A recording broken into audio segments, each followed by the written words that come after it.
You are experiencing the Knuckleheads of Liberty podcast. It is August 20th, 2026, and welcome to the Knuckleheads of Liberty, where we are bringing you the people and organizations fighting for liberty around the country and in your region, and stories from a liberty perspective that happen to be in the news. And this particular show, we are actually going to cover kind of the epistemology that's evolving in the 21st century. I mean, how do we know what we know? Right? This is becoming a real challenge, and there's been some issues in the news recently that I think really tap onto that. One of the things that's going to be the top thing we talk about is going to be the recent controversy at the Smithsonian. There just had some congressional hearings about, I guess, whether or not the current narratives going on there are woke or not. And of course, President Trump has put forward an initiative, I think earlier this year or last year, to get some of the woke stuff out of the museums. So there's a big controversy over that. So we'll dig into that. And then also too, it's not just the history that we're being told, but it's what we're seeing today. I mean, the AI and a lot of the other media that's out there. Can you really trust what you're seeing? I mean, there's so many deep fakes and all that. So we'll talk a little bit about that, and also too, the stuff that's happening. These debates that are going on in our history and in our classrooms, they don't just come out of nowhere. A lot of that is based upon how we know what we know at the colleges, right? Because that's where a lot of these ideas are sort of springing up out of. So we'll talk about that. And we actually got sort of a return on our Knucklehead Noise Patrol to what we talked about last week, because believe it or not, somebody we talked about in our Knucklehead Noise Patrol, I guess, was so embarrassed that they are not with us anymore. So we're going to have to talk about that a little bit. And I can't imagine it's from us doing a show on it, but but either way, it deserves to be talked about, because it really comes down to how do we know what we know. And it ties a lot into the rest of the stuff we're going to be talking about. So anyways, but before we get into any of that, let me introduce you to our panel. With us again, we have Leon the Word Brathwaite, last word in Liberty. He is a retired engineer in the state of California. My name is Jason McPhee, and I'll be your host. Well, we always like to start the show off with a Liberty quote of the day. And this time it's going to center around the topic of epistemology. How do we know what we know? And that it seemed to be most appropriate to talk about Professor Peter Boghossian, because he's currently a podcaster, but he also was a university professor until he lost his job for speaking the truth. And we're going to get into all that. But he was at the heart of the whole grievance studies, hoax, issues that were going on out there. And then we also, he is involved in this thing called street epistemology, where it really just kind of gets people to wake up to, hey, what would it take to change your mind on something? So I really think he's a fascinating person of our times, and really critical to what we're going to be talking about. So the quote from Mr. Peter Boghossian is, "Certainty is an enemy of truth. Examination and re-examinations are allies of truth." And I think this really hits the nail on the head. I think that a lot of things that we even think we know, especially in the sciences, when you hear people say that word, it's settled science. There's no such thing. Right? There should never be such thing, because then scientific inquiry would end. Yeah, exactly. And I mean, this gets to the point, and of course, I think this gets to a real liberty issue of freedom of speech and our First Amendment, because what he says is examination and re-examination are allies of the truth, meaning you can't ever approach the truth without freedom of speech. We have to be able to talk about these things, even if you hear people who are wrong. That's part of the process, right? Indeed. You test the ideas. It doesn't mean you only get to talk if somebody else thinks you're right. So because how would we decide that, right? So I think this is a really important statement, and I think we're going to be able to touch back on this a lot throughout our discussion. Anyways, you have any thoughts on Mr. Boghossian? Well, I mean, you can't quarrel with his statement at all, because I think in a free society, as we struggle through our freedoms these days, I think the pursuit of truth and the pursuit of liberty goes hand in hand. We must have, like you just said, we must have that freedom of speech and freedom of expression in order to pursue truth. It must happen. So it's really a concept of liberty. These two things go in parallel. You see, the truth of the matter is that truth itself has nothing to fear from scrutiny, because truth is truth. It will always survive scrutiny. But scrutiny unless it's not the truth, right? Well, that's what I'm saying. And we Yeah. need to talk about it to figure that out. Exactly. Sorry, go ahead, Leon. Yeah. And is in the re-examination of what have become true must float errors out of what we see as truth. Because sometimes we may think something fall within the body of universal truths, and later on we may find some error or some misconception that will lead us down a slightly different path.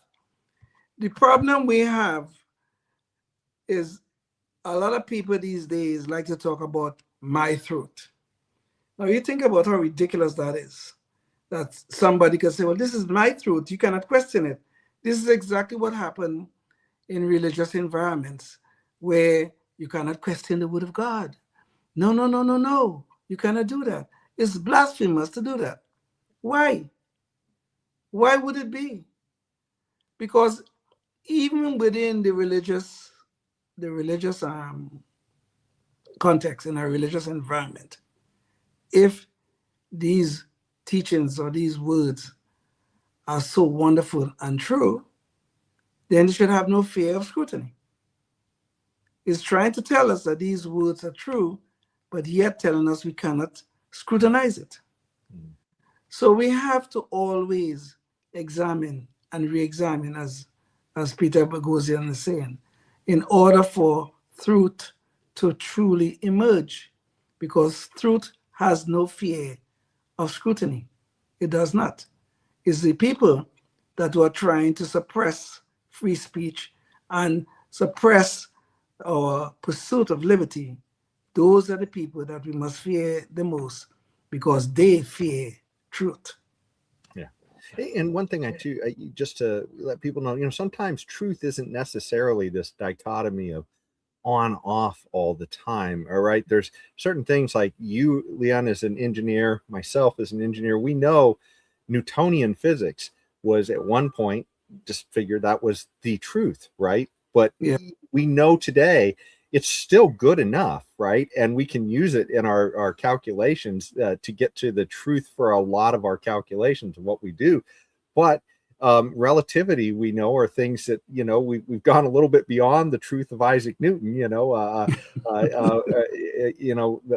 Mr. Einstein is stepped up onto the shoulders of Isaac Newton, and now he's found some additional truth, right? And it means that maybe all those things that Newton, it's not that they were necessarily wrong, but there's more truth out there, and there's a bigger story than what Mr. Newton said. And Mr. Newton, he said too, if I'm great, it's because I stood on the shoulders of giants. And I mean, I think that in and of itself says that, we are constantly expanding what we know, right? That's kind of what that's getting at, right? And so, it's because there was a giant before him, Mr. Galileo, and then he's standing on the shoulders of Galileo, and Einstein standing on the shoulders of him. So I mean, this idea of settled science, and we have the truth, and we can stop examining and re-examining because we've got it, folks. We got it now. We got it now. Now everything is done and settled.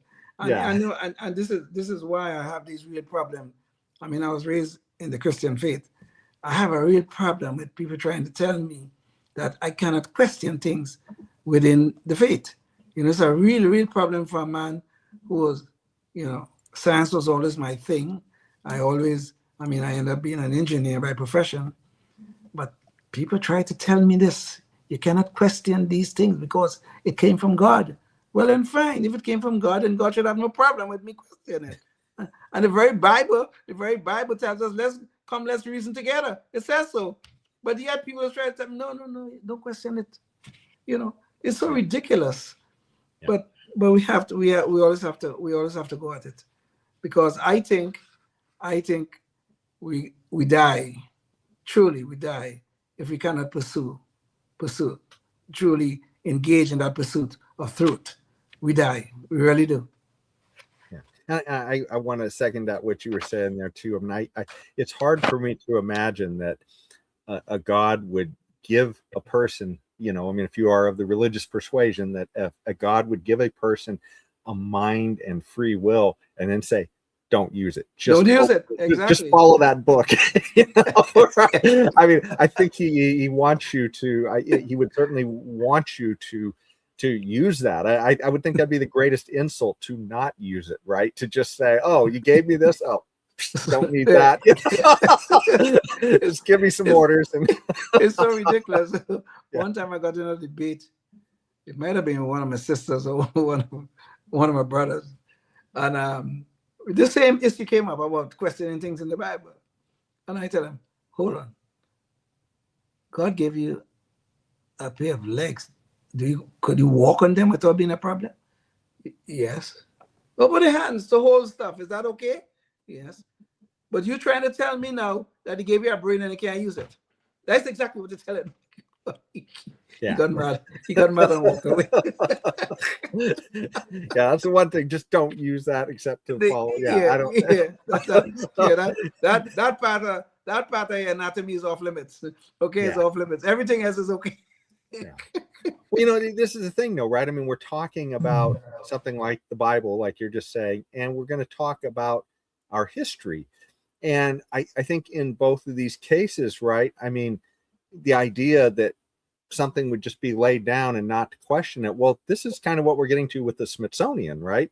Here is that some people want to take over the narrative. And like I said, that don't just think because Trump's in there now that this just started now, right? I mean, there's been a struggle over this narrative for a long time. And I think we're going to kind of suss that out a little bit. But let's jump to a news article, because there was just a hearing about this about 3 or 4 weeks ago. In fact, I think they had 2 hearings back to back. So I think it was two different committees. But we're going to just focus on one of them because I think that gives us most of the flavor. But anyway, so this will hopefully get you up to speed on what we're talking about here. I'm Matt Gelka in Washington, where the Smithsonian's American History Museum director pushed back on claims that exhibits in the museum were politically motivated.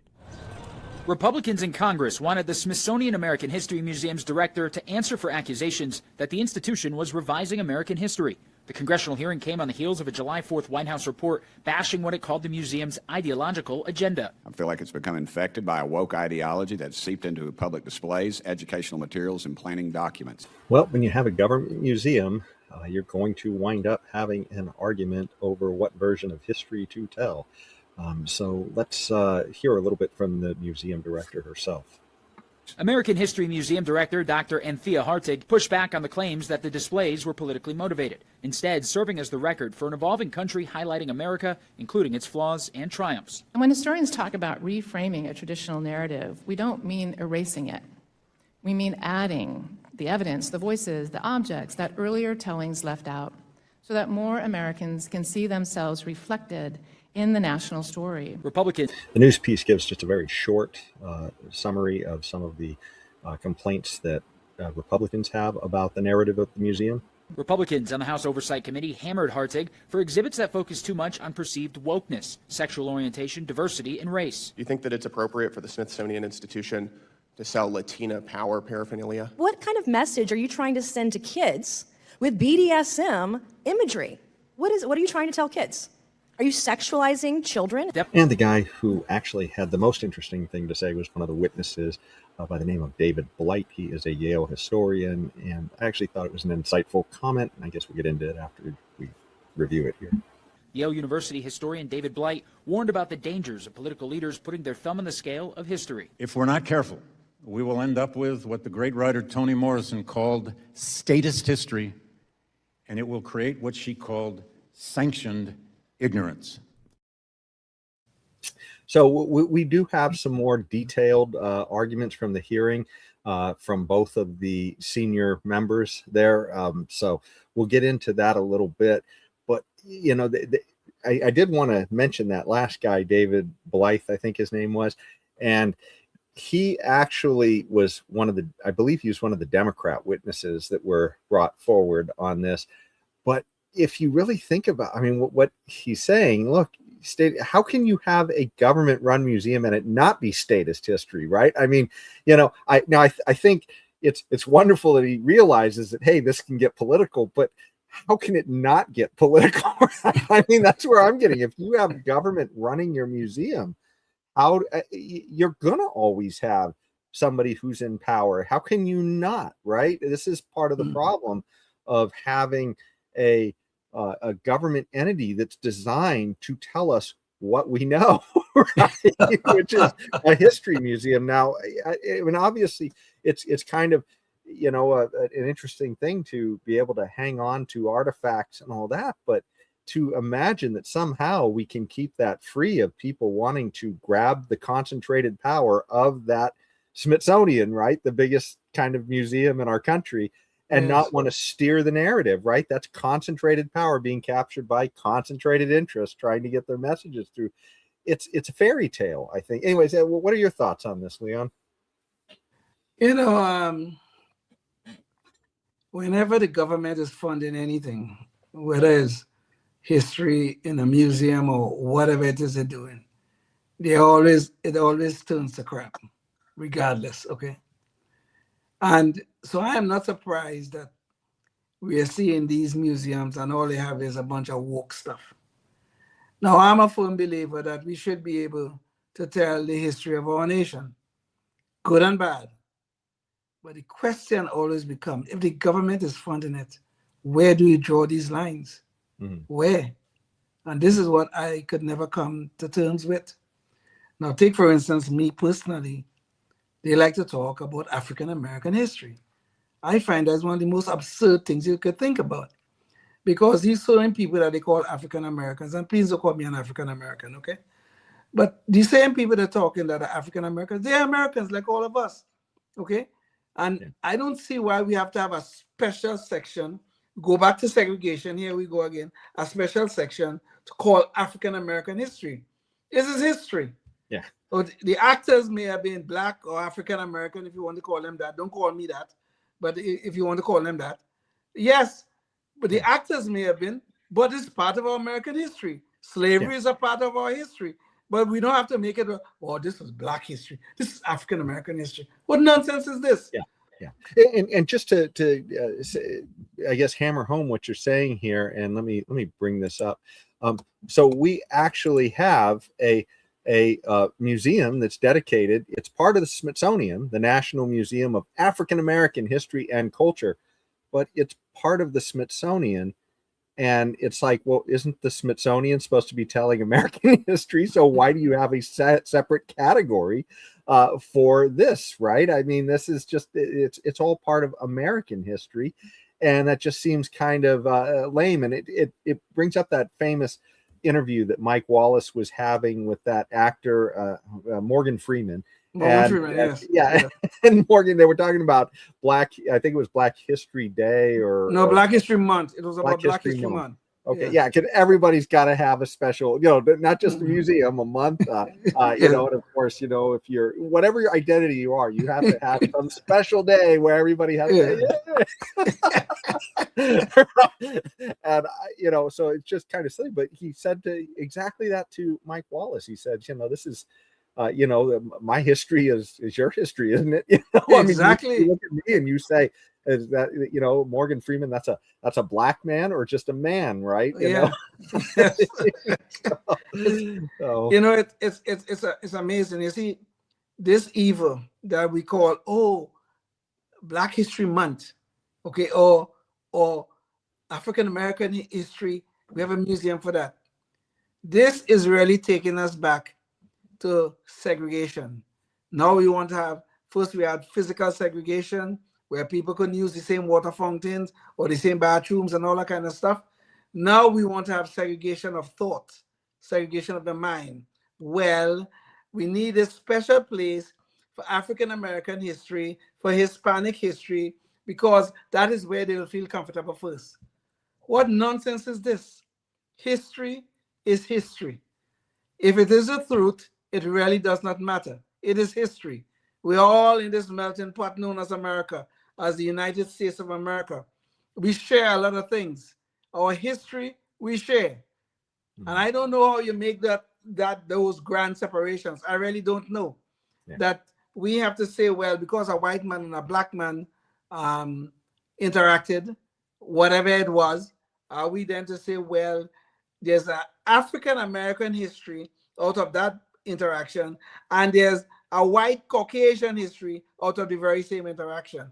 What insanity is this? Yeah. Imagine if we had white science and black science, right? Exactly. Exactly. You know? White math and black math, you know? You know, last week, I think the other day, well, there is something kind of called black math these days. No, black English, Ebonics. Yeah. Imagine this damn nonsense. The other day, we talked about the WNBA and its wokeness. You know, a black player made a flagrant foul upon a white player in the NBA. It was they call it a flagrant foul 2 or some kind of stuff like that. She was ejected from the game because of it. I mean, if you look at the video, you can see it was horrible. Okay, she goes into the locker room, and you know what she writes? And she posts white privilege, and she targets the Indiana Fever. What insanity is this? You are playing a game. We have rules in the game, and if you have rules in the game and you violate the rules according to the referee, who is supposed to be neutral, I question their neutrality at times. Yeah. Who is supposed to be neutral? You have to live by those rules. You can't just go. Yeah, I was just going to say, Leon, could you imagine in the days of where Mitch Richmond led the Sacramento Kings, and if he had been able to say every time he had to play against Jordan, damn, black privilege. It would have been nuts. Of course, they're both black, but I mean, that's the whole point, right? I mean, if they're both black, suddenly there's no privilege there. But and yet, Michael Jordan got an awful lot of calls, right? Yes. True. Exactly. True. Right? Oh, yeah. But this is the insanity, though. The insanity where we fought a whole civil rights civil rights revolution. We fought that. The civil rights movement fought that, so that we can have some form of integration and assimilation where we live in the same society, where we all have equal rights before the law and before God. We fought a whole civil rights, the whole civil rights establishment was for that purpose, to give us those rights. But now, instead of, we are going back now. We are going back where segregation now is looking like the most attractive thing, or segregation of our thoughts, segregation of well, we in the museums, we now seeing white history and black history. We go on the campuses, and we have Leon, before you go to too much farther, because we don't have much time before public access, so I want to jump into the arguments that because the news piece actually didn't really get very deep into those arguments, and so I want to show the leaders Burkett and Sansbury just a few of their comments, because I think they gave much better arguments for their positions. Hopefully we can squeeze both of those in before we have to go to the break. So here is Burkett. The Smithsonian Institution's National Museum of American History was opened in 1964 to instill in Americans and foreign visitors alike an appreciation of this nation's distinctive heritage and to celebrate its singular story as a beacon of freedom and opportunity. But the museum has strayed, I believe, from the original purpose for which it exists and receives federal taxpayer support. I feel like it's become infected by a woke ideology that's seeped into public displays, educational materials, and planning documents. So according to Representative Burchett, the Smithsonian has experienced some mission creep. The museum promotes educational curricula that recommends teachers to avoid using the terms illegal alien and illegal immigrant, while instructing them how to use the terms gender fluidity and gender nonconforming. It hosts staff discussion groups on how museums can be used to foster social action against white privilege and heteropatriarchy. A museum display even accuses Mickey Mouse of having racist origins. Wow, in 2026, Mickey Mouse has become racist, according to the Smithsonian. That's an awful lot of mission creep. So what are some of the core issues of our times, according to the Smithsonian? The museum is now guided by an interpretive plan that ensures all topics focus on the core issues of our time. And do we want to guess what they are? Race and identity, gender and sexuality, environmental change, immigration and migrations, and economic inequality top the list. Also, a Center for Restorative Justice at the museum, created under Dr. Hartig's watch, hosted a decolonization working group to investigate historical harms that result in ongoing systematic oppression. To remove any doubt about her intentions, Dr. Hartig, in her own words, states that she views history as a prime tool of social justice. So there you go. And unfortunately, I don't think we're going to have enough time to get to Stansberry before the break on public access, but we can talk a little bit about this before. But I think that's kind of the issue, right? I mean, is that he's saying that this Hartig, the museum director, has literally said that this is going to be used as a tool for social justice, which is a political persuasion here, right? I mean, this is literally all about how certain people see justice over others, and they want to use that power to capture it. But I did want to also say with Burkett, the idea that too, also, I mean, he sees that there's some problems, but the idea that, hey, look, we're just going to wrestle these to our direction for now. Well, I mean, is this just going to be kind of a back and forth forever, right?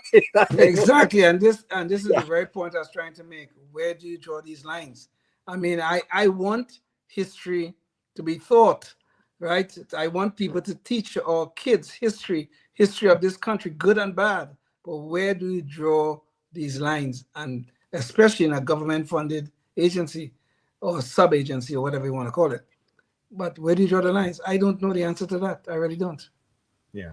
And I think that's, to me, this is why with schools and with, museums, this is not part of our Constitution, right? I mean, these are things that we have evolved or devolved. It might be the better way of thinking about it, to expand government into these areas. And that necessarily means expanding government's ability to control the narrative of how we think, right? And if you're watching on public access to hear the rest of this conversation, you're going to have to go to knuckleheadsofliberty.com. It's all free there. And you can catch the rest of this conversation or past conversations that we've had there in our archives. And like I said, we're going to talk about all kinds of epistemology of what's going on nowadays and how we really know what we know. So go join us there to catch the rest of the conversation. Well, back to you, Leon. I'll let you jump in now, or did you want to jump to Stansberry's comments before you say any more about Burkett? No, I'm fine. Why don't we go ahead to the next Okay, so let's hear the other side of the aisle. And they have some legitimate critiques here too, I think. Okay. So today we are here because one of the greatest cultural and historical institutions in the world is under attack and is the target of an ongoing campaign to politicize America's independent scientific and cultural institutions by this administration. Let me be clear. The Smithsonian Institution does not belong to the president. It does not belong to a political party. It belongs to the American people. So according to Representative Stansberry, the Smithsonian is under attack by the evil orange man. So what is the purpose of the Smithsonian? It tells the story of who we are as a people, as Americans, a story that is not perfect, a story that is steeped in, yes, history, tradition, pain, and triumph. That has always been the Smithsonian's mission, to preserve our history, to advance knowledge, and to help the American people understand ourselves using evidence, scholarship, science, and the truth. So according to Representative Stansberry, the purpose of the Smithsonian is to tell the story of us collectively. But that's kind of a problem because us collectively, we all have slightly different stories and we're not all going to agree upon those. But she says that we can with something called the truth. And I think that's going to be a common call of both sides, is that somehow that they have a monopoly on the truth. Anyways, let's hear just a little bit more of her argument. In March of last year, the president signed an executive order called Restoring Truth and Sanity to American History, directing the administration to review the exhibit of our beloved museums and federal historic sites and monuments for what it characterized as improper ideology. If that does not send a chill through your spine, I do not know what does. And I wouldn't want to hear either side telling me improper ideology, right? Why don't both sides just get out of the way, retire? I mean, this is a crazy thing, right? I mean, we have all these different, just think about religion, all these different brands of Christianity, essentially, right? That have, and they all have their stories. We don't see people fighting in the street about it. Why? Because we haven't let government try and run it. But imagine if we had government, an agency that ran our Central Bureau of Religion or something like that, right?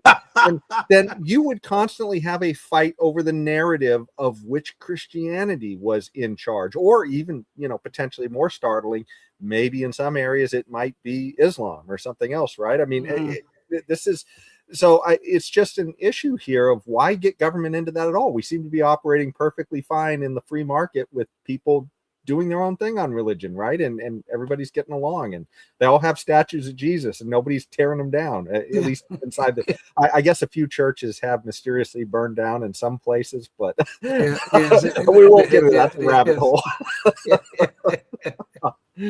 Yeah. But you see, but this is the problem that we're highlighting here. How do we know? Where do we draw the lines when you're dealing with government funding things? I think it's worthwhile to tell our nation's history, but I don't want this woke garbage to become part of our nation's history. And this is what is happening. A lot of what is at the Smithsonian is a bunch of woke garbage. But then I don't want, on the other hand, for us to go on the other hand and say, well, since the founding, we have been nice and wonderful. We have a nation of liberty and everything be great and wonderful. No, it was not. Okay, everybody know that. But how do you get at that thing called truth? Now, I think you're right in the sense in what you have just said, in that the marketplace can probably help us solve these problems. Because if the government was not involved, we wouldn't be having these problems. If the government was fully out of, well, you're going to have these museums, you're going to have these museums of history. If the government was fully out of that, and just somebody decide, well, I'm going to have a museum here. Well, if they have good stuff, we'll always go. If we have bad stuff, we won't, right? And we do have private art museums and other things like that, right? So the idea that nobody would show up with a museum to talk about our history, I just can't believe that's true. I totally agree.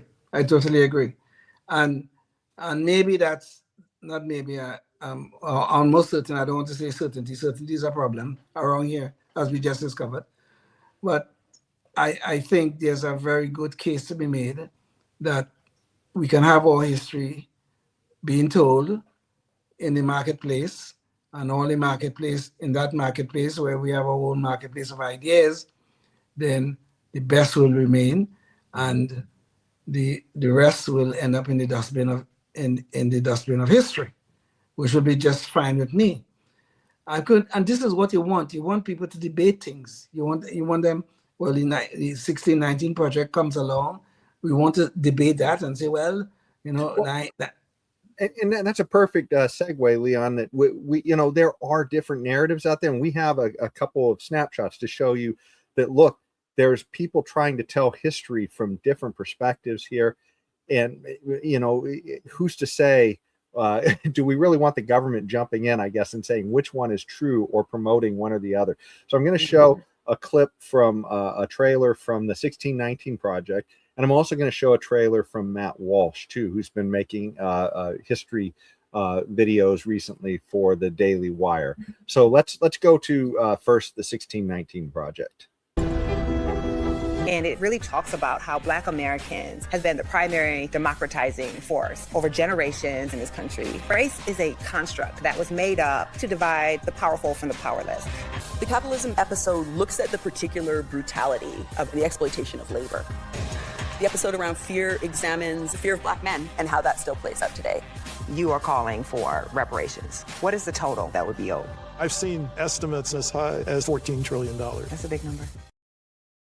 Okay, so that just gives you a kind of a flavor. If that was your history class, what history would be like and what your perspectives might be like coming out of that. Before we comment on that, let's go to Matt Walsh's thing so you can see that maybe somebody's thinking about this in a completely different way, because both of these sort of narrow down to slavery. I thought I knew the story of slavery, who the villains were, who the victims were. But I started digging into the original documents, the places never mentioned in school. And I realized almost everything I'd been told was a lie. Not just exaggerated, not just incomplete, flat out, deliberately inverted.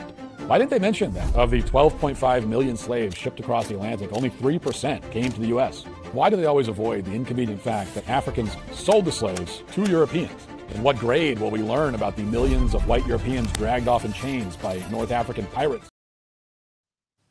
So you can see both of them were talking about almost like the same period of time to some degree, and a completely different perspective.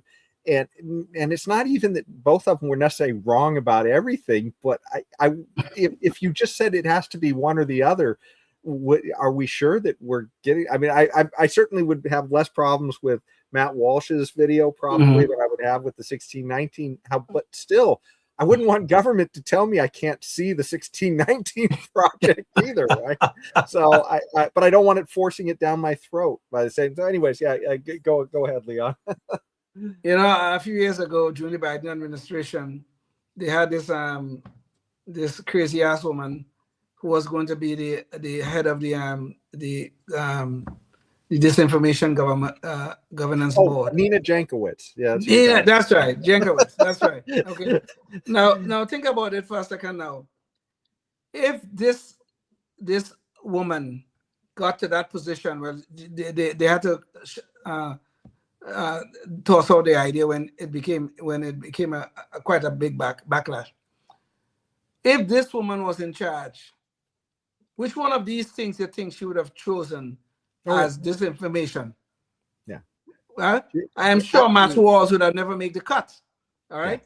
Yeah. And 1619 wouldn't have even been questioned, right? Which is part of the problem, because we've had other scholars come around and say, hey, you missed this, you missed that. They've had to redo some things in the 1619 and maybe kind of downplay some parts of the 1619 just because of some of the academic criticisms they've had of it. That doesn't necessarily mean it's all wrong. It just means that, maybe there's some parts of the story that are overemphasized or of their narrative that are either potentially wrong or overemphasized. Right? I mean, I think there's some pieces that I guess, it's sort of like if you have a car and, the engine's rotten, but man, you polish the outside of it. Right. It's not telling the whole story of the car if all you're seeing is that buff, bright paint job and the under the hood is just dust, right? Well, the verdict of people that I read and people I trust is that the 1619 project took some grains of truth, there's no doubt about that, some grains of truth, and polished it with a bunch of garbage. Okay, that's what the verdict is. Now, I have not seen all of what Matt Walsh is trying to do. Okay, and let me back up here. That verdict about the 1619 project, I happen to believe. Now, I haven't seen all of Matt Walsh's work with it in relation to slavery and all that. However, if the clip that you just played is representative of the work that he have done, the completed work that he have done, I can see where I will fall more in line with that sort of reasoning. Because one of the things, and I'm going to tell you something here that maybe to my own shame, I did not know that blacks were selling blacks during slavery. Yeah, I did not know that until I was an adult. And Leon, I couldn't fault you for that, because going through our public education system, you don't hear that narrative. All you hear the narrative of, for the most part, is all of the terrible things that happened in this country. And that's just a portion of the history, right? But anyways, yeah, sorry, go ahead. Yeah. No, and I was going to tell you, I was about 27 years of age when I found that out. It was because I started reading Thomas Sowell. I started to find these things out. All these things that they have told me all of these years. Well, by that time, I was only 7 years in America at that time. But all my history and everything that I've learned, I think I had a very good primary education in Trinidad. I had a very good one. But I never knew this. But this is just the point. Who shapes the narrative? Okay? Who shapes the narrative? Who tells us what history really should or should not be? So I think the answer is, like you say, Jason, we have to get these things into the private sector and let the marketplace, where we have that wonderful marketplace of ideas, let them decide what we should keep and what we should throw away. Yeah. And I would say that the one, thing to some conservatives out there who might be, clutching their pearls at the fact that somebody might be out there teaching maybe history from an Islamic perspective or from the 1619. I mean, that's part of what you got to risk, right? In this, I mean, it's much better to allow some small groups of people to go off and they decide that's what they want to learn than it is to let the chance that those people get in control of everything and get to force that stuff onto you, which is what can happen with government, right? So, I mean, and if you truly believe your narrative is a better narrative, then it's going to outcompete the other narrative in the market. Of course. So without a doubt. You don't need force, in other words, to stop people from to make people believe the world is round. You don't need force, right? And most people just do it because, hey, there's a few people out there who are oddballs, but the vast majority of people, you don't need a law to say you will believe the world is round, because it's just a truth we've all come to. It makes sense. It would cost you too much not to believe the world is round. so but I did want to, for anybody who thinks that you can get a smart central planner in there that will figure this stuff out, I want to go back to the director of the Smithsonian real quick. And this was a clip they used in their arguments in the hearings where they showed her doing land acknowledgements. And so this, woman, like they said, was putting a lot of different of these woke ideologies into the telling of history at the Smithsonian. And here is how she started almost every meeting she was in. So here we go. Before we begin, let us pause to acknowledge with gratitude the Native peoples on whose land we gather today. These are the ancestral homelands of the Piscataway people, joined by the Nacotchtank and the Paumanki tribes, and of course their descendants. We acknowledge the Native peoples more broadly of the Americas. Wherever you are, at this moment, give thanks to the first people on whose land we live, love, struggle, and work. At this moment, give thanks to the first peoples on whose land we're honored to live, love, struggle, and work. Wherever we're viewing this, let us acknowledge and give our respect and gratitude to Native peoples for the opportunity to work and live in their territories. Wherever we are today, let us acknowledge and give our respect and gratitude for the opportunity to work and live in their territories. And we're deeply grateful and want to acknowledge and give our respect and gratitude to them and to their ancestors for the opportunity to work in this territory. So wherever we are today, give thanks to the people on whose land we're honored to live, love, struggle, work, preserve, care, and work. We give our respect and gratitude to all them for the opportunity to work and live in their territories. It's such a crazy, empty, woke statement. I mean, these people, it's like, imagine if somebody stole your house, okay? Because this is essentially what they're trying to claim. Oh, America is so terrible in the narrative. It stole these people. Okay, so if somebody stole your house but every time they had friends over, they say, I'd like to just acknowledge that this house was somebody else's before we stole it. That's it, right? And this is effectively what this woman is doing, right? I mean, it's just a meaningless, vacuous statement, but it promotes that she believes in some sort of a woke ideology. It's a virtue signal, and that's it, right? But anyways. Well, Jason, now, to be fair, now, now, and I know that Pocahontas will really appreciate these land acknowledgements, because she's Indian. She might have looked white, she might have gotten wealthy because she made. Are you talking about Senator Pocahontas? Senator Pocahontas. That's what I'm talking about. I just want to be clear if we're talking about real Pocahontas. I think you're being very unfair to Senator Pocahontas, Jason, really and truly. These land acknowledgements mean a hell of a lot to her.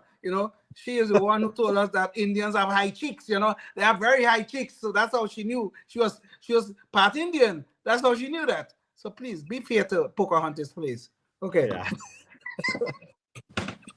Well, I tell you, before we drift off from history too, I just wanted to say, under this woman's running of the Smithsonian at the African American Museum, we actually had this was one of the scandals. They actually promoted this thing called Aspects and Assumptions of Whiteness and White Culture. So, I mean, you can see here it is in writing. And we kind of showed you a little bit with the 1619 project about, maybe how the narrative might go a little bit in the left direction. But here it's just naked in writing what some of these people think. And I mean, they're saying that aspects of white culture are things like self-reliance. I mean, can you imagine how absolutely insulting that would be to somebody who, they're not white, so they can't be self-reliant? Well, my favorite word, okay? That damn thing is racist, what he said there, okay? Quite frankly. Okay. If you tell somebody about self-reliance, all of a sudden, that's just white culture. You can't try to be white. You know how ridiculous that is. Oh, well, hey, that's just getting started here. Objective, rational, and linear thinking. There we go. The scientific method is white culture. There we go. Oh my God. There we go. Insulting. Yeah. Remember, what you're saying, we can look at somebody's skin and say, oh, you're going to be irrational because I can tell by the melanin that's in your skin. That's exactly right. That's exactly what they're saying. Okay. Oh. And the self-reliance thing, they're exactly saying that black people and non-whites, the only way they know to live is they have to be dependent upon the good government. That's what they're saying. That's the racist garbage they're selling. Yeah, and then you need a good master, right? A good master. You see, we never lost master. We never did. Master is still around to save us. With the whip too, You still have the whip. We just call it the IRS these days. But we still have the whip. Yeah. They'll call themselves a shepherd to sound nice, but in reality, the shepherd's actually the master of the sheep. Yes. Not the other way around, right? And I mean, if you thought that was bad, oh my God, hard work is the key to success. I mean, I just can't even imagine going up to somebody and telling you because you're not white, you're just not going to be a hard worker. I mean, this is the garbage that was in the Smithsonian. Okay, so this is what the battle is truly about. Now, this has been removed from the Smithsonian because it was a massive backlash, like about 5 years ago when this we talked about it on our show. But it's just, oh my God, I can't think of anything as racist as what a leftist will put in when they are in control. I mean, this is just, some really, planning for the future is apparently. There we go again. Present day pleasures. The shepherd will plan for you, right? Yes, go ahead. Exactly. Present day pleasures are all that counts according to them. Yeah. It's just some absolutely racist stuff. I mean, this is the most horrifying racism I've seen in writing. There's a serious side to this thing, Supposing now that thing had remained up in the Smithsonian. And remember, the Smithsonian is a government-funded agency or institution, okay? So this thing had remained up there. And somebody who had my skin color went to get a job. And the employer says to the person, I can't hire you. I can't hire you because I know you're not going to be a hard worker. How do I know that? The Smithsonian says that. I'm very sorry, I cannot hire you. It's the science, Leon. I mean, the science, exactly. The science said so. Yes, the science says so. You know what's going to happen to that employer? He's going to be sued. His ass is going to be sued off. because a government-funded institution put that nonsense up. And he's going to get his ass sued. And he should, right? Because he should not be that stupid to even say that. But the fact of the matter is, the government is pushing this garbage, a private employee using it, and he's going to pay the price for the damn nonsense that the government institution put up on their public website. Now, you think about that for a second. Yeah. Well, I got to say, you know, this has been just talking about this in our schools in the past and everything else. Government clearly isn't the way to go to get to the truth about anything. But there are a lot of other challenges out there that are working their way through the marketplace right now. And a lot of them have to do with AI. And, you know, so let's jump to a few issues there, because I mean, we're kind of getting to the point where we're a little bit of a low trust society. We don't believe our media because of things like this. Oh, darn it. I got to blow this up a little so people can see it. Fiery but mostly peaceful protests. If you remember that, I mean, this is kind of the slop our media has been. I mean, that looked like a war zone, right? From the summer of love in 2020, right? But this is what the news media was putting out. But I mean, we have a lot of other challenges because we're relying a lot on artificial intelligence now for a lot of things, and we can't, even though without artificial intelligence, we couldn't believe what we see in this picture. Right. Imagine that, right? Imagine that. Yeah, but I mean, we're being challenged in other ways as well now. So here's a story. We talked about this a while back where Google's AI, Gemini, had some problems with like a Black George Washington and other things like that, you know, just kind of making stuff up out of the past. Well, apparently in 2024, Adobe wound up running into that same problem, I guess. And so I did have just a little bit of video to, you know, just to say we can't necessarily just rely on AI to know that we're hearing the truth. So here's a quick. Adobe's Firefly seems to be following in the woke footsteps of Google's failed Gemini AI image producer. In a test of the product this morning, Firefly produced an image of two smiling black men when asked to generate a photo of the founding fathers of the United States of America. Searches for the 1787 Constitutional Convention also produced images of both black men and white women standing in front of the State House in Philadelphia, and a search for German war soldiers in World War II yielded photos of smiling black and Asian men in military fatigues. So obviously black and Asian Nazis give a whole different shade to what Hitler was trying to do there in World War II. But anyways, let's remind ourselves too of the mistakes that Google's Gemini had made previously. Google's AI, which infamously also produced images of black Vikings, diverse Nazis, and female NHL players. Despite the images, Adobe has not yet faced the same backlash that Google's Alphabet has faced after it lost $70 billion in market value for producing the woke images. Yeah, so there you go. And it's not just related to still images, but we also have issues now with videos as well. And we've talked about this a little bit on our show where we showed the little Seinfeld clips where the faces had been morphed. But this is becoming quite an issue. And so let me show a quick video of what's going on with deepfakes and what we need to be aware of. It's getting scarier and scarier how hard it is to tell the real thing from the fake. I'm NYPD, you hear me?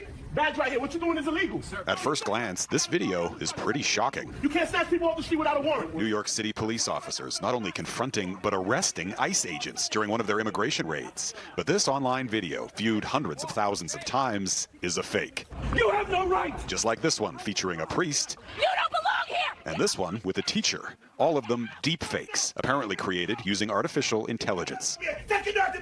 So local police arresting ICE agents, obviously that would be one heck of a story if that was actually happening somewhere. And you could see where that might cause people to potentially believe things that aren't true. Imagine if they saw politicians say something that wasn't true, but they thought it was. Or potentially the havoc that could happen if, say, people thought that they witnessed, say, a hate crime that wasn't actually real, but they thought it was. So clearly the stakes are high. So how easy is it for people to do these things?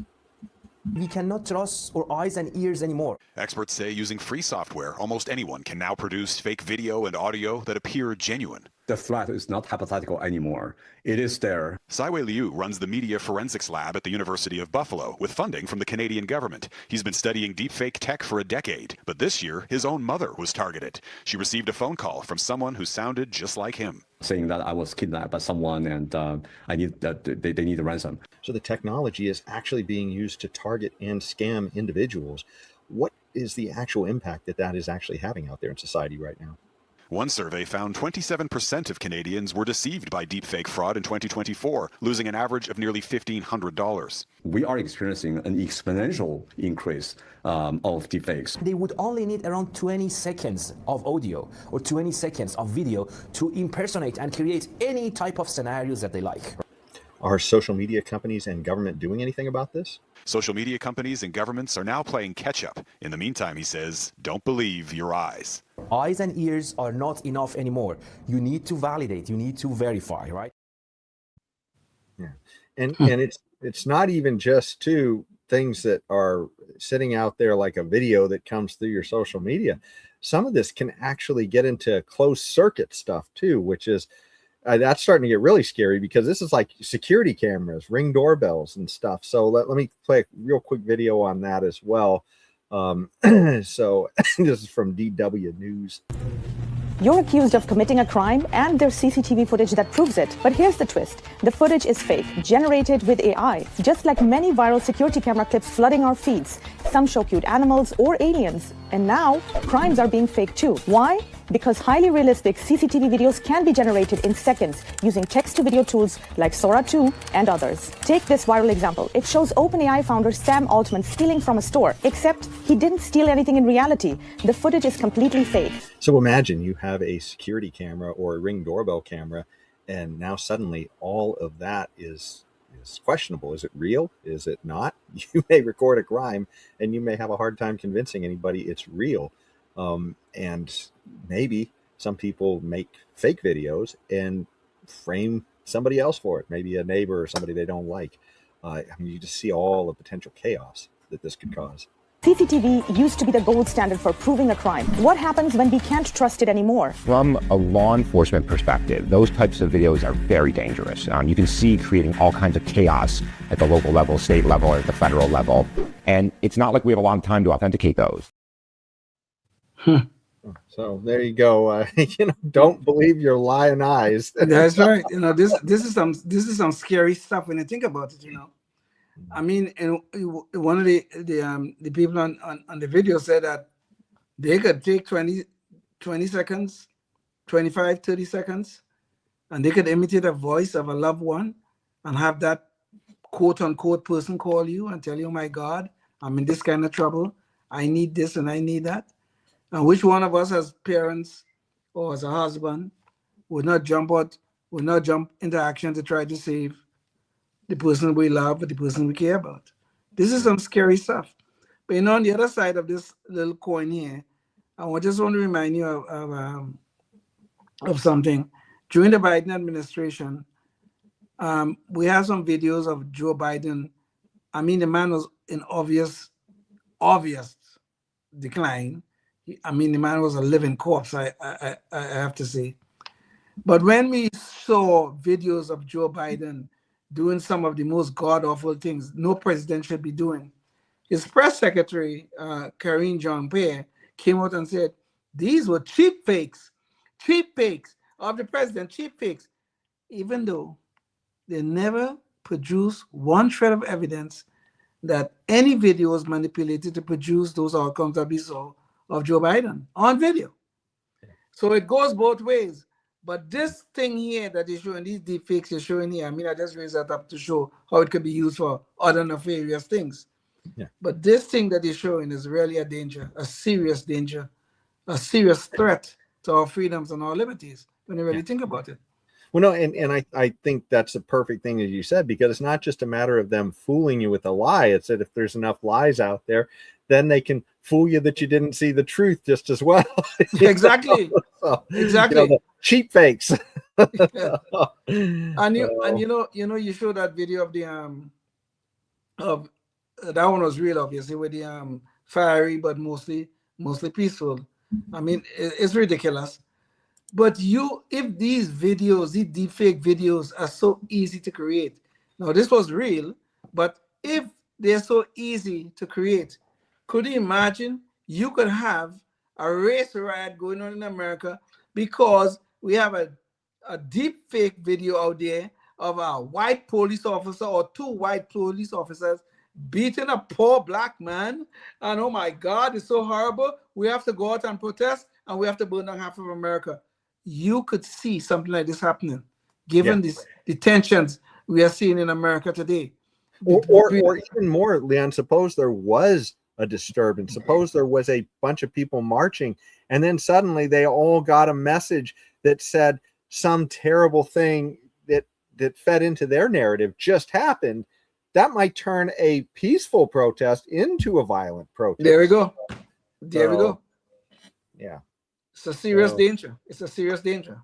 Yeah. But I think one thing is clear, though, and that's that we're not going to solve this by simply saying government has to have a decider, a Nina Jankowicz or somebody to jump in.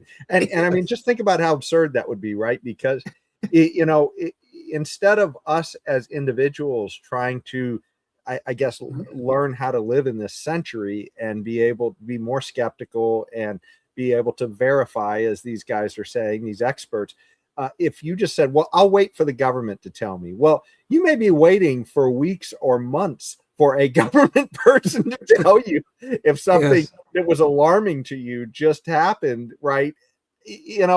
Nobody can wait that long, right? So even if you thought you could trust, if you had the super Nina Jankowicz woman who you actually, if she really was some, AI angel sent from the ether to solve whether or not what we're seeing is true, right?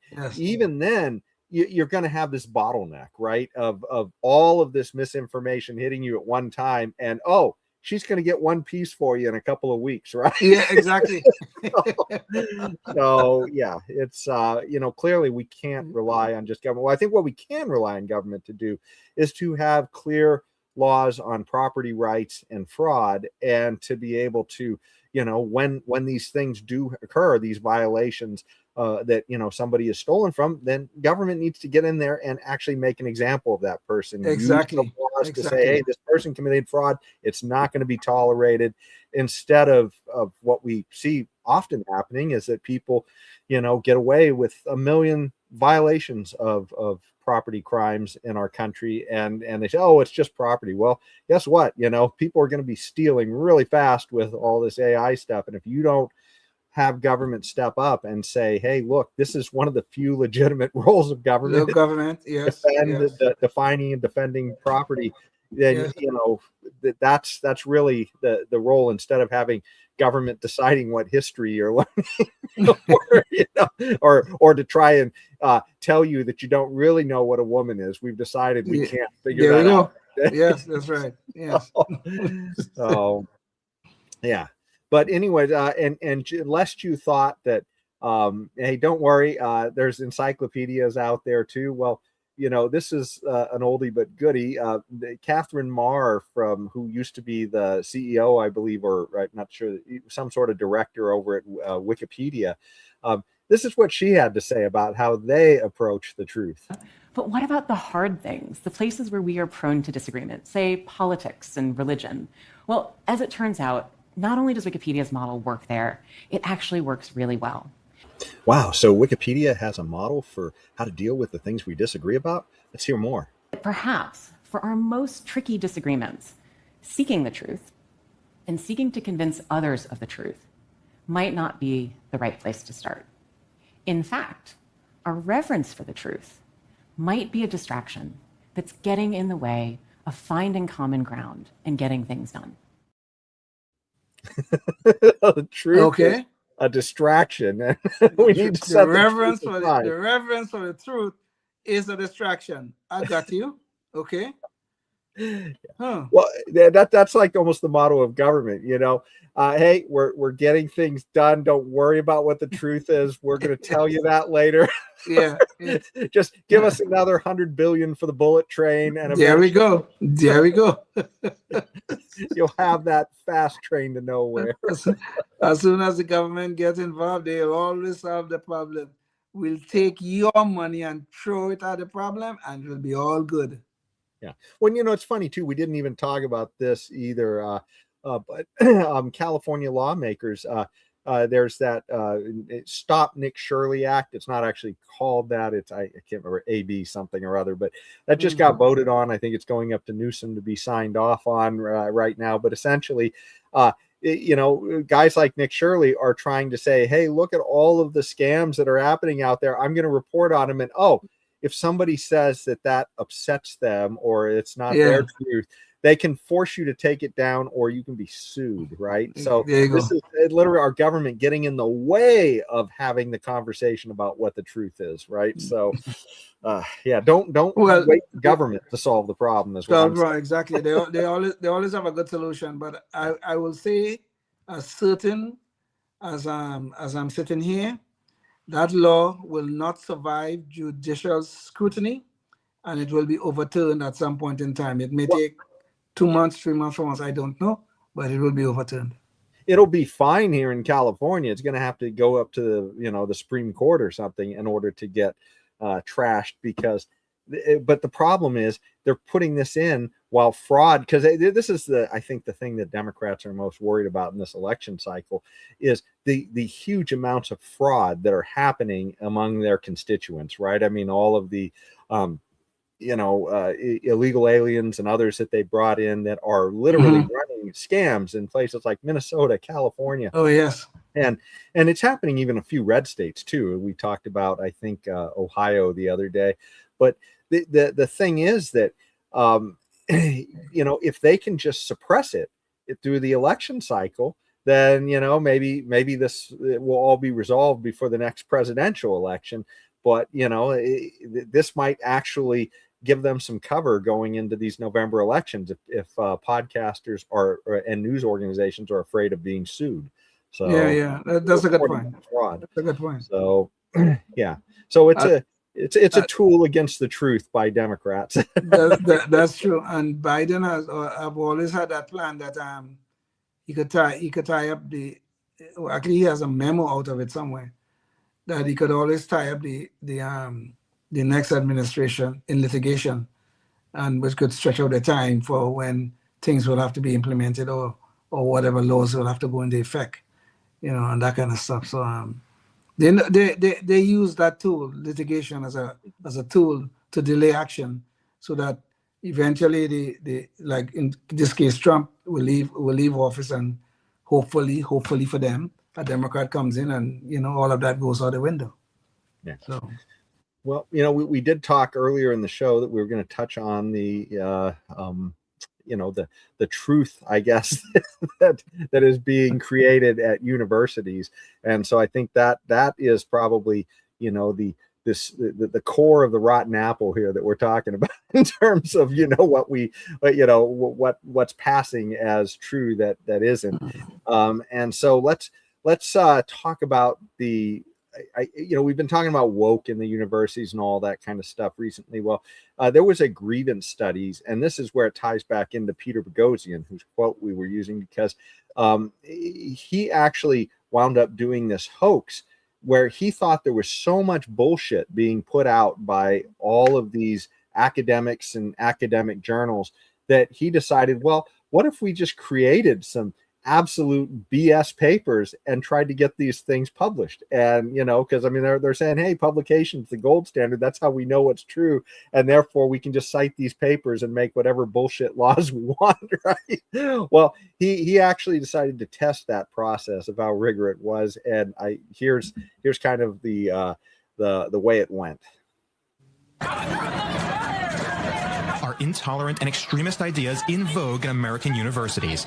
3 professors and researchers spent a year submitting a series of hoax papers, including a rewrite of Hitler's Mein Kampf to top academic journals to see if they would accept and print history's worst ideas, so long as you change the targets. The trio of scholars submitted 20 papers over the course of a year before being caught.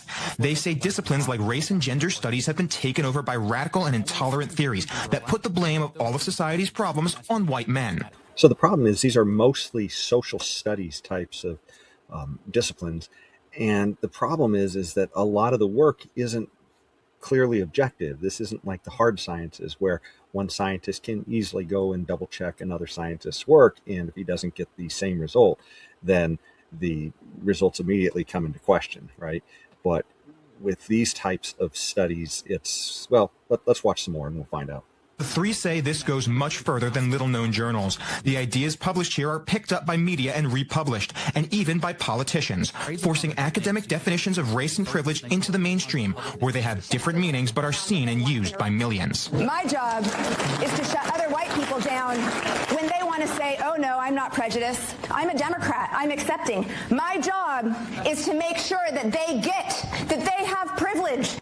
So they call these disciplines the grievance studies because they're not very objective and they appear to simply be disciplines whose sole purpose is to blame some groups for problems in society so politicians can therefore point to these journals, I guess, that publish their results and then craft policy to shift resources from one group to another. That seems to be the entire purpose of these things. Let's hear James Lindsay explain a little bit more about how it works. It is a kind of idea laundering, if you want to put it in parallel to money laundering. You take prejudices, start with what you want to conclude, doctor it up in the academic way, feed it into their system, and it comes out the other side looking like knowledge, ready to be used by policymakers, by activists. So it all just seems to be one big exercise in confirmation bias. And what are the consequences of that? Well, it really is fake news, fake knowledge, right? The 3 allege that these radical ideas are driving a political backlash as the wider society recoils against them. The journals in question have since retracted the papers and expressed disappointment that the hoax violated academic ethics. The scholars responsible for the hoax say they expect to become academic pariahs. But in an era of fake news, fake knowledge may be just as big of a threat. Yeah, so there you go, fake knowledge. And this is the article from Reason, which is a pretty good source on this type of stuff. This was back in 2018, so you really got to step back in time a little bit for this one. Oddly enough, right before society went through all these lockdowns and everything, just about a year or so. So yes, yeah, but it's kind of crazy. And I did want to show Stossel, I thought, did a much better piece on this. I didn't want to, obviously we can't show the entire piece. I'd love to, but I did want to show, I guess, a little piece where they really get into the nuggets on one particular story. And I thought he did such a good job telling that I wanted to share that one here. So you can kind of understand the insanity of some of these papers that were getting published. One that claims that dog humping incidents can be taken as evidence of rape culture has been officially honored as excellent scholarship. Thinking, oh my God, we got a paper in, and it's probably the craziest thing we wrote. James Lindsay's a mathematician. Peter Boghossian teaches philosophy.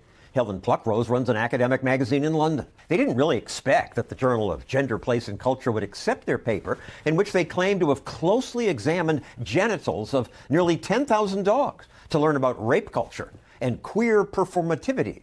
So as you can see, these papers were just absolutely nuts.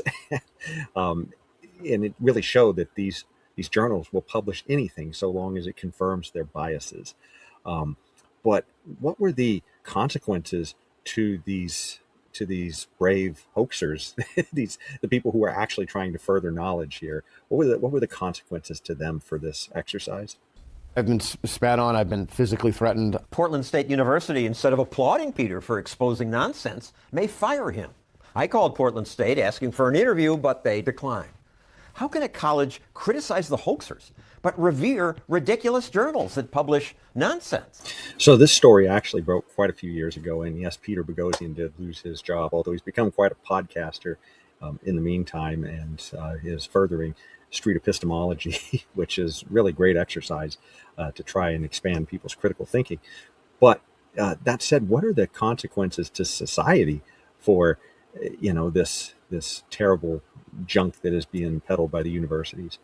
The 7 that accepted the fake papers did retract them. But what upsets me most is what happened next. No university said, we're not going to use these journals.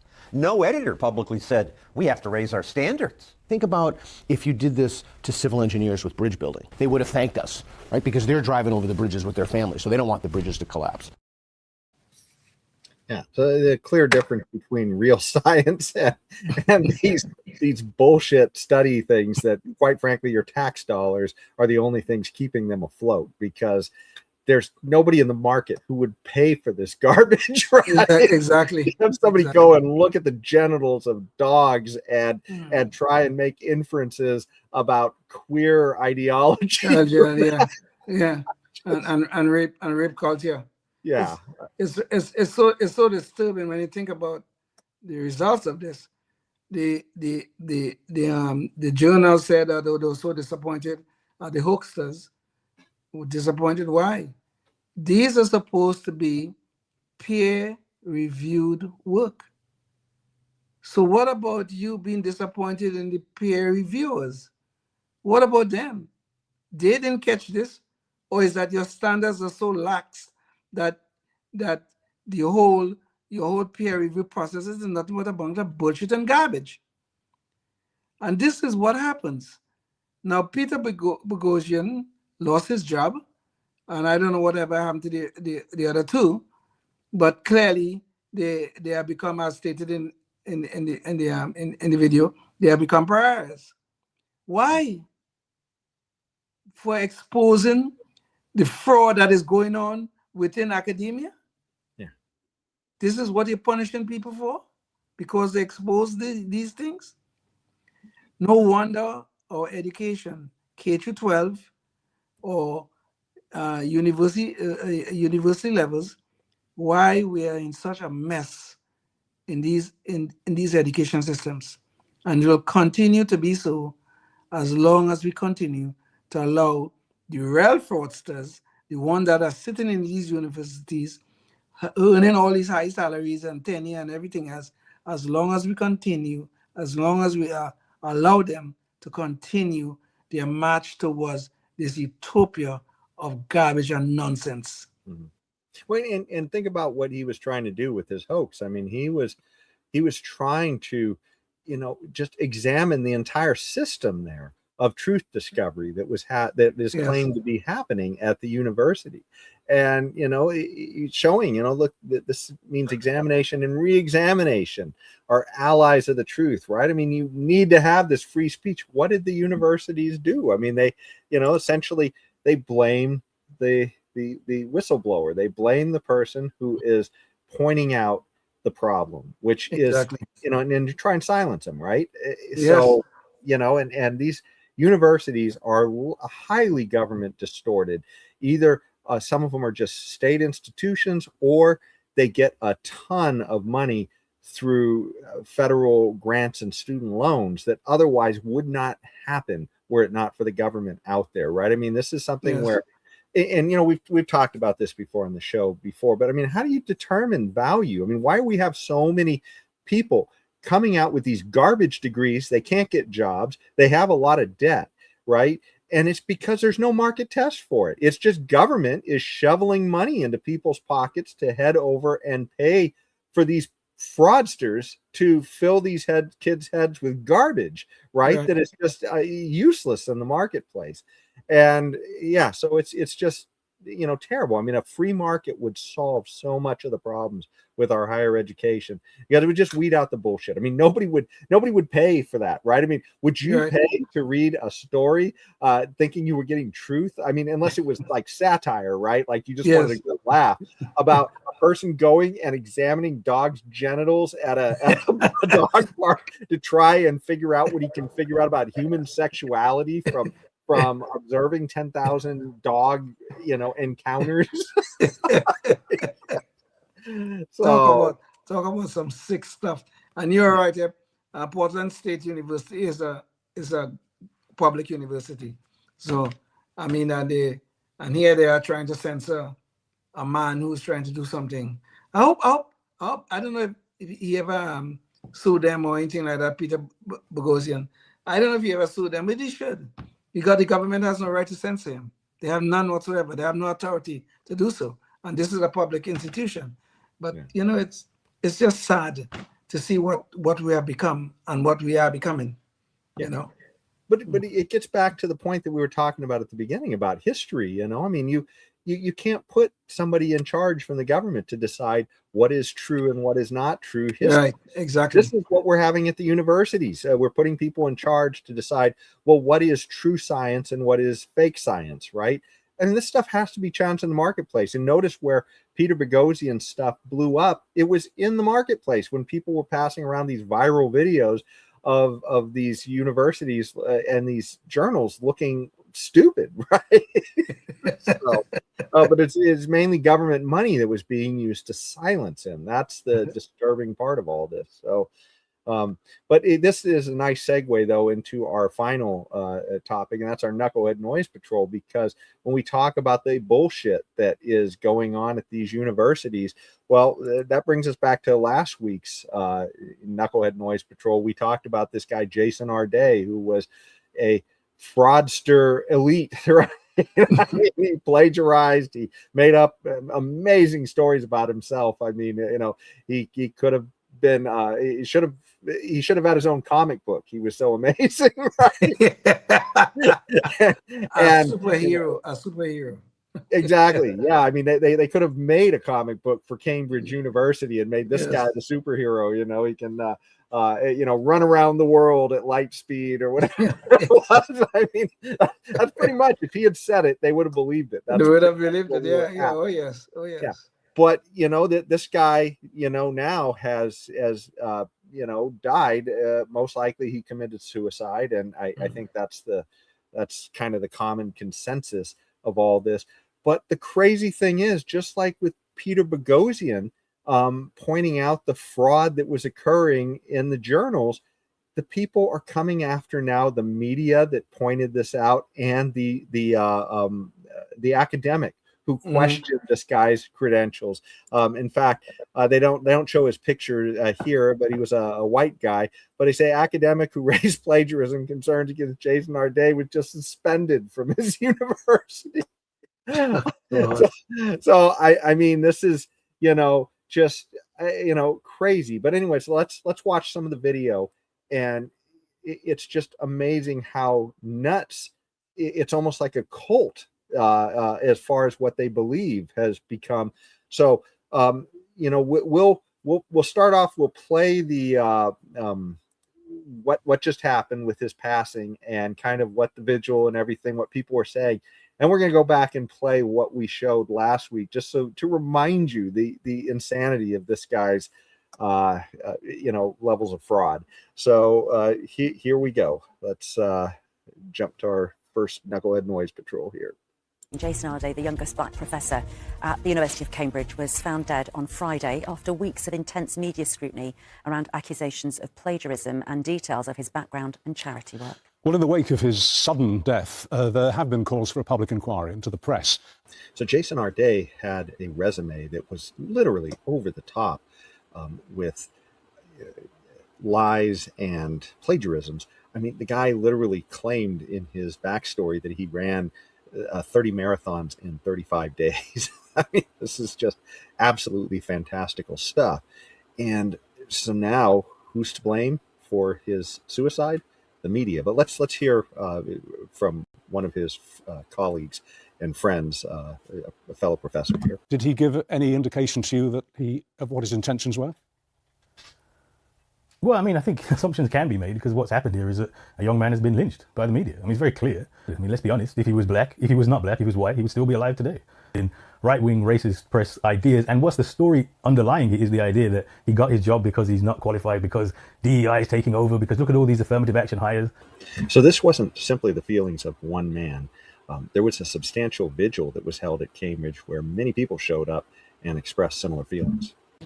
They came carrying flowers, bearing signs in support of a man whose remarkable rise was followed by a tragic fall. For those who've turned up here at this vigil in Trafalgar Square, well, they believe that it was racism that drove the coverage and led to the death of Jason Arday.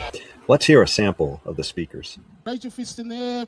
Rest in power, Professor Jason Arday. We are going to remember Jason. We are going to say his name with love. We are going to stand against the wicked, vicious, evil people that dragged his name through the mud. The legacy media crossed every line in the treatment of Jason. They were gleefully enjoying racialized harassment. The impunity of the Fourth Estate must stop, otherwise more lives will be lost. For all of you and the hundreds and thousands of people in the UK and around the world who are appalled by the public assassination of Jason Arday. The lynching. So apparently reporting the truth, doing what Peter Boghossian was doing with those journals. I mean, this is assassination. This is lynching. Public assassination and a lynching. My God. Okay. Well, and did you hear what that one guy said? He said the impunity of the Fourth Estate, meaning the media, right, our freedom of speech, cannot stand, or I think he said something to the effect, or more people will die. Yeah. I mean, this is just like nuts, right? I mean, the idea that, we're at a university and we're saying we need to silence the media. I mean, that's absolutely crazy, right? And the media is supposed to be the universities is the place where freedom of expression is supposed to be paramount, but that's not the case these days. So now the university is asking the media should be suppressed so that the fraud could continue. That's what they're asking us. We cannot have inquiry. We cannot have, we cannot look deeply into someone's background. Yeah. We can't do that because, that person is so fragile, they might end up taking their own lives. And we couldn't possibly have that. This is nonsense.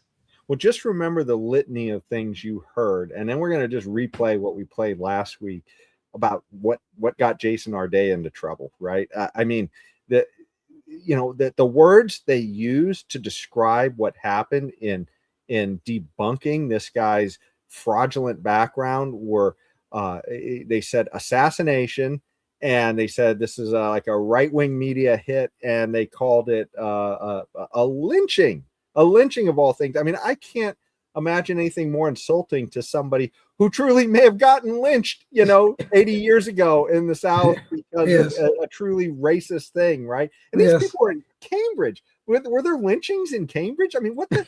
It's like there's this, intellectual mind virus that's going over there now, where they all imagine they're part of that narrative in England, right? Yes.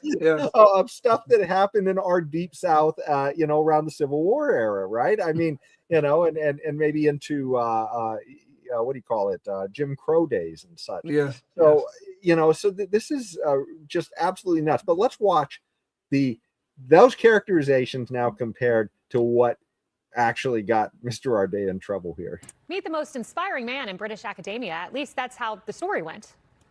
I learned to speak just before the age of 12, so I was 11. I learned to read and write when I was 18 years of age. Those milestones became quite significant. 12 years after learning to read and write, I gained a PhD, and then I ended up becoming one of the youngest professorial chairs in Cambridge's history. Autistic at 3, mute at 11, illiterate until 18, and then a PhD in one of Cambridge's top chairs. Wow, this guy sounds amazing. Almost too good to be true. Let's hear some more. And they didn't just hire him, they crowned him. The board of electors on your interview day were absolutely unanimous. We are so lucky to have you. You are the best in the world in terms of the research that you do. Best in the world. It is a beautiful story, much of it now called into question. Uh-oh. Take the PhD, much of it allegedly copied, nearly word for word from another student's thesis. A resume padded with jobs he never held, including a professorship at Ohio State, which says it never heard of him. in a life story stacked with hardships and heroics, each one more unbelievable than the last. A brain tumor wiped his memory right before his final dissertation exam, so he relearned his whole entire thesis in weeks. He ran 30 marathons in 35 days. Impressive. The last 9 on a broken leg. 30 marathons in 35 days? This sounds like he's probably the most prolific runner in the world. Let's hear some more of him running away from the truth. Turned up in a documentary that aired in 1964, 21 years before he was born. Someone even mailed a severed pig's head to his parents as a threat. One problem, police say they can't find record of it. It all came crashing down last week when he resigned in disgrace. Uh-oh, looks like it's time to come clean, Mr. Arday. Did he own a word of it? Not one. The relentless accusations, speculation, and public commentary have taken a profound toll on me and on those I love. But there comes a point when the personal cost becomes too great. And that resignation letter, allegedly written with the assistance of AI. No apology, no accountability, just a con man playing the victim. And he's still cashing in. His memoir dropped today. It opens on a prophecy, a stranger telling young Arday he's destined for great and unfortunate things. That scene, very similar to Spartacus, the Gladiator TV show. He plagiarized his thesis. Did he plagiarize his own origin story? So a background beyond belief. And surely the great minds at Cambridge would have caught on to these lies. Let's find out. None of this was hard to catch. Yet one of the top universities on earth handed him a top job, a building full of geniuses, and not one of them saw a con man in plain sight. They didn't miss it. They'd already decided merit was not the point. And Arday couldn't agree more. The idea of meritocracy is it's great in theory, but in actual practice, it falls time and time and time again, because meritocracy in itself is not equal. There is no equity in meritocracy. Only a small proportion or some group of people from society benefit from meritocracy. So there's no equity in meritocracy, apparently. It just sounds like so much woke BS.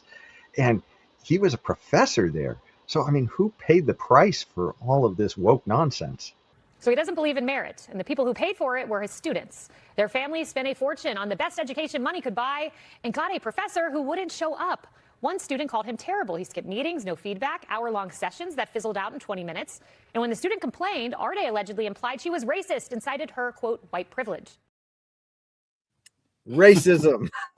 There we go. There we go. There we go. You see, it's always the easiest thing to do is to blame racism on all of your misfortunes in life.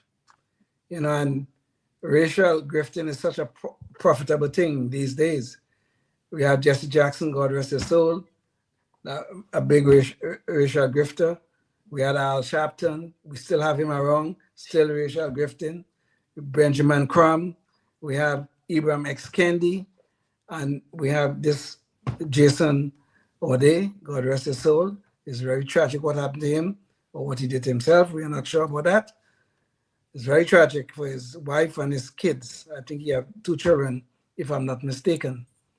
But this man was a racial grifter, and he got intertwined with the white liberals at Cambridge University, who did not hire him. They just adored him and crowned him and bestowed this great professorship upon him, when the man was barely qualified to be maybe a lecturer at a junior college, maybe. This is the problem with these DEI programs. They poison everything. And I really truly detest these things because they poison me. I take this very personal. These DEI affirmative actions bullshit that is being propagated all around us, all through society, is really a scourge upon our dream of being an American, of pursuing life, liberty, and the pursuit of happiness. It's really a scourge upon us. And we have to rid our society of these sort of things. I'm really sorry what happened to Jason Arday, that this was the end that he experienced. I don't know if at his own hands, as it appears, or I don't know if it was at somebody else's hands, or it was accidental. I don't know. But this man was a racial grifter. And we still have people today, just look at that first video you showed about this matter, still to this day trying to tell us that this man was lynched. Yeah. They're trying to tell us this was a public assassination. And they cannot for 1 second see the fraud that this man was. Yeah, they are literally martyring him. I mean, if you watch Yes. video, you know, Yes. it's like they have, you know, they've got their new Saint Floyd 2.0. Right? Yes, there we go. Yes. But it's, you know, I think the most disturbing part of this is because we're talking about epistemology here, you know, and how we believe what we believe. And this is a university. And if you catch somebody lying on a university about their academic credentials, that's got to be the most, I mean, what is the purpose of a university, right? It is supposed to be a place for you know, essentially your elite minds to come and suss out new truths, right? I mean, that's the whole purpose of writing publishing a paper. It's that you've got a new discovery of something, right? That's the whole point of it. You know, the exercise. And if you find somebody who's guilty of fraud, you don't just say, oh, well, you know, let's just move along now. And that's the entire ball game, right? Exactly. We can't trust what is coming out of these places. And you know, I feel sorry for the fact that apparently this man had kids, but you know, because I mean, now because he committed suicide, those kids are going to be without a dad. But I tell you, absent that fact, you know, there used to be times, you go back hundreds of years, and we had a much higher standard of honor in society, right? If somebody had got caught doing the level of shame and fraud that this guy was doing, I mean, you know, in Japan they had this thing with the samurais, seppuku, right, where if you dishonored yourself so much, that was the only way out, right? That was the only sort of honorable way out. And if you know, and you know, certainly with, you know, knights and all of these other chivalries, you know, there were severe sacrifices you had to make to restore your honor. I mean, and it's like this, there's nothing. You just simply call people names and your cult gathers around you and you all just believe the lie. And that's just it just really says something disturbing. I think about where we are at in an age where we are having real problems understanding what's true and what's false. And we have absolute you know, skullduggery going on at the places of higher institution, the places where we are supposed to be grappling with these issues the most. So, yeah, bring back Mr. Boghossian one more time, I guess. Before we wrap up. Yes. But, you know, look at how certain those people were who said this is a lynching, right? This is exactly. You know, and they didn't want to hear it. And in fact, you know, they firing the person who brought the initial brought things out, exactly, right? And just like, you know, going after you know, Mr. Boghossian for you know, questioning some of this woke nonsense at the colleges, it's just complete BS. But yeah, I mean, this is, you know, examination and re-examination ultimately are the allies of truth. There's no short circuit to getting to the truth around freedom of speech, and that's hopefully the one message we'll leave with this show. I don't know, do you have any last thoughts, Leon, before we wrap up? The pursuit of truth and the pursuit of liberty are one and the same. We must do this. We cannot let fraud in our society, for whatever reason, we cannot let these things reign upon us. We must continue the pursuit of our liberties, and we must continue the pursuit of truth at all times. Yeah, well, one thing I'll compliment that with is there's no way to get to the truth without liberty. I mean, yes, you've got to have freedom of speech to have freedom of thought. Yes. So there you go. So anyways, gosh, I can't think of anything else. So thanks so much for joining us for this one. And until next time, think about what you can do in your community to further liberty, because as you can see, we've got so many forces coming to try and take it away from us, or people who are trying to just boondoggle us into, bamboozle us into not even being able to tell what the truth is, right? So that they can, take away our liberties. But, do what you can do in your community, because, without everybody who knows better standing up, things don't look that great right now. So thanks so much for watching. And until next time, stay tuned and stay free. Oh, yes, indeed. Life, liberty, and the pursuit of happiness, always and forever. Thank you for listening to the Knuckleheads of Liberty podcast. Find us on Facebook, Rumble, YouTube, your favorite podcast network, and at knuckleheadsofliberty.com.